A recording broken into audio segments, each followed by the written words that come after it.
how do you make money? I know it must be so liberating to not be under the pressure of, you're under many pressures, I know, but just commercial um, jobs and commercial pressure. Tell us a little bit about your business model, because I know some of my audience who are just kind of getting into photography, who look up to you and want to kind of do what you do, but they also need to pay the rent and then it was to pay the bill. So, tell us a little bit about your current business model and how that's Uh, sustainable. First of all, I'm not a businessman. I can't add up 1 and 1. That's perhaps one of the reasons I ran away from It's school. 11. One of the one of the reasons it's 11. I thought it was 32. I tried to be when I was younger a businessman, an entrepreneur, and I failed on more occasions. I'm not going to give you the show you the evidence or the crash landing. The first most important thing in the business model is I delegate all the things I can't do, and that's 9 out of the 10. So if you look at my 10 fingers, I often say, this is me. I'm the, in Dutch we say the pinky, the small finger, and my team supply the other 9. That's the most important aspect. As a result of that, I need to pay their salaries. So I need to work my ass off. But that's also a bit like sort of, here we go into sort of Catholic education. I'm sort of flagellating myself to run like Mm, hell mm, to enable to pay their salaries. But that gives you the power. I'm so not good at all those other things. They so don't make me happy because I'm reminded how not good I am at them. The only thing I can do is, or I think I can do, is make a picture. So perhaps it's not that I work even harder, but that really sustains me. That really drives me, because without that team, I can't make the picture. What they do for me, they manage. I have a studio here in Amsterdam. It's where I am at the moment. It's a studio workspace gallery.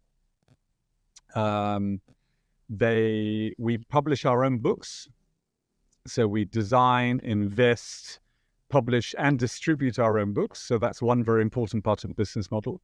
I've been publishing and selling books, not personally, but with publishers for the last 15 years. Very important. And this is also important for listeners.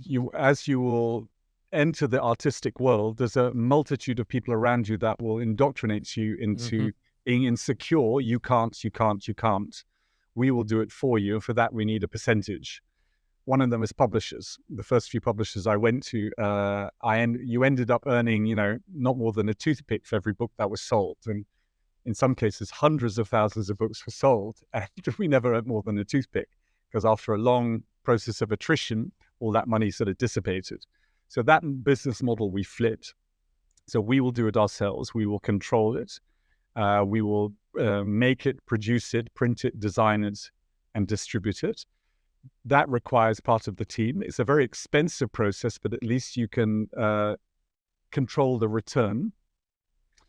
I exhibit in galleries and museums, and I sell limited edition prints.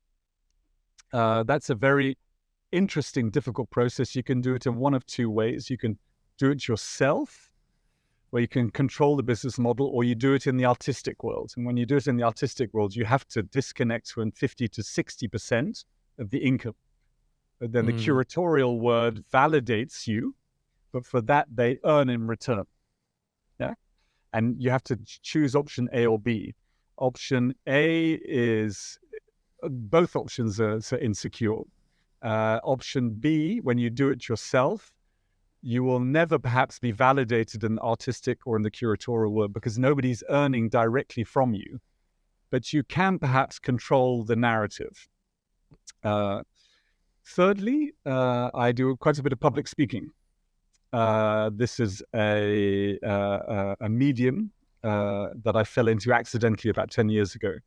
I did a TED Talk by accident, and that resulted in quite a bit of corporate speaking. And that's a very important business model.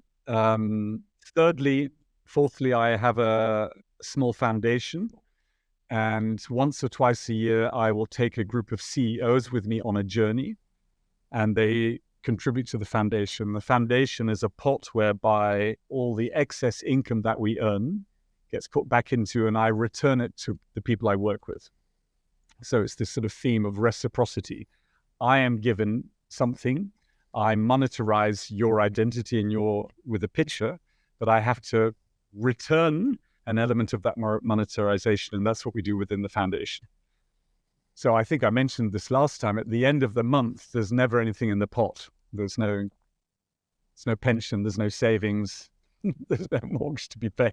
So whatever comes in goes out. That's terrifying, to be honest. But if I don't do that, if I don't reinvest everything to the people who work with me to sustain the little business and to give back within the foundation, I don't believe and this is where we all get sort of, into guilt, I'll be allowed to carry on doing what I'm doing. So I don't believe I'm allowed to hold any of that material asset. So I will never be a rich businessman, but I'm aspiring to be a very rich individual. So I think as artists or as photographers, everybody who's listening, don't go on this journey hoping to go on this journey to feel that wealth. And I think one can get very close to becoming one of the richest people, humans in the world, if one indulges deep on this journey, but you will always have an empty bank account. So there you go, everyone. or you don't have to, but then here's another part of the business model. So I'm regularly asked by commercial organizations, let's say, I'm going to mention that Shell wants to come and put a sticker on my head. A nice irony, it's the company my father used to work for. Oh, Jimmy, here's a pot of gold and, never have to worry about money again. Then I would solve all my financial issues, but then I would believe I wasn't walking the talk. Then I would become a hypocrite.